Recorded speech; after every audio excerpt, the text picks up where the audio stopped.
going for a walk. Yeah, I'll see you guys in a bit.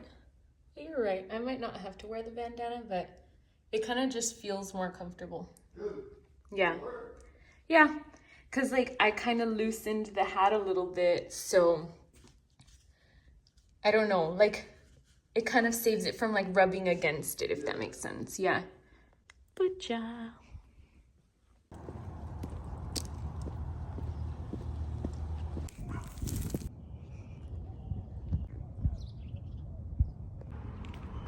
So this cone that I'm wearing is actually, like, I didn't always have to wear it. It's something that I'm wearing right now. So basically this is my forehead, all right? So like that scar that I have on my forehead that you guys have seen, or maybe you watched my last video or you follow me on Instagram. Basically they took that skin and it was like really open at first. Like it's crazy how much it's healed and closed up, and just like over time. And so like this is my 4th month of healing. I'm going to my 4th surgery, my 5th procedure, because I did like, they basically, when my forehead was attached, when they first did the flap, I had still a piece of skin here that was still my forehead, and so I went through a procedure where they removed that part too, and you can still see the scar there and there. So yeah, like there's been lots of things going on, you know, but I think through each one I learned that I feel more and more confident as I'm going through them. So basically, like I said, this is my forehead, and so my forehead flap surgery was on December 7th. So today is February 27th, and so yeah, like I said, it's been a couple months now, a little bit more than that. Just to kind of like give you some background, basically, okay, the reason why they put my forehead on there is because I basically like lost all of this part of my nose. Like they did try to reattach it, as well as like this is like traumatized skin as well, and right here you can see as like my lip goes up, and the reason it doesn't hurt, but the reason why it goes up is because it's scar tissue, and so as it's scarred, like think of like a cut, and like whenever like your cut just starts to get smaller and you kind of scab, like that's basically what's happening to my lip. And so like I said, this is all traumatized skin, and so my nose basically, like at the beginning I did still have a little like whatever was left, and we tried to see like what of it was gonna live, and I went through hyperbaric treatment to try and like kind of allow the oxygen to like help my blood to flow and see how much more like liveliness we would get. And we did get some good results, but of course, like, you know, I still had like dead skin there. So like the next surgery was to go ahead and then like do the forehead flap. So again, they took skin from my forehead, and so this is skin from my forehead. And so if you really look closely too, you'll see the hairs there that are growing, which are like just like they do on my hairline. So like let me show you. So there, it's right up there, and so like where my hair would be, you know. And so that's been healing pretty nicely. I wasn't always able to wear a cap.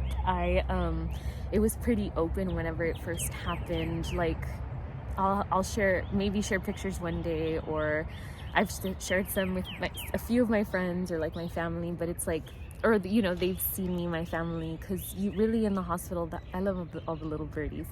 That was like my family. I'm so thankful for them, like just really being there with me. I remember waking up like when it first happened, like the morning after, and just like being able to see my family there, and like it just meant so much to me. And like I guess it's like sometimes you don't even know like what you need until the universe gives it to you, even through like the toughest of times. And like I'm really so grateful for my doctors, and like I said, I feel more confident going into each surgery because I feel like I'm better able to like be aware of my emotions, like mentally. Like yes, this is hard, but I'm also learning so much to where like it's helping me to get stronger, to learn more, and to really like hone in on the things that I've learned. And like I don't know, somebody one time told me like everything that you've learned, or whoever you are like right now, like everything that has led you here it's like you're exactly where you're meant to be, and like you learn and hear all the things that you need to at the exact right times, and start to trust that more. And like that's something that I've learned so much. So yeah, going into this next surgery, like I said, surgery 4, we're gonna they're gonna kind of mold this more. And so the reason why I'm wearing this is because when I'm ready to share pictures, basically, like when they first did this forehead flap, my forehead new nose was like going all the way down to here. I was really swollen. Like I literally even had a black eye for like a month. So it was the reason why they overshoot it in a sense is because the skin shrinks, and so especially over time. And so that's what it's been doing this last month that I've kind of had a break. But I've been wearing this kind of like nose cone. Like it's kind of like a nose retainer. I actually kind of cut it up and like allowed for it to like fit me better, because I used to wear it like I'll share pictures one day. I was looking back at them and I just was like, that's cute, she's cute.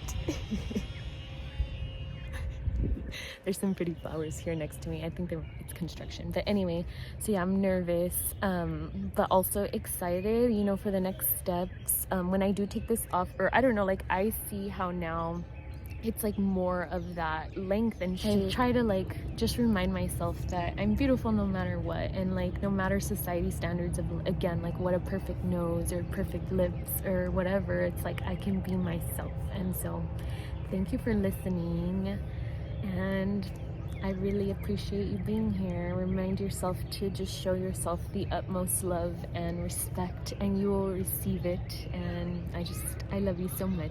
You are love. You are loved because you are love. And remember to share that love with the world. It's important, and your story matters.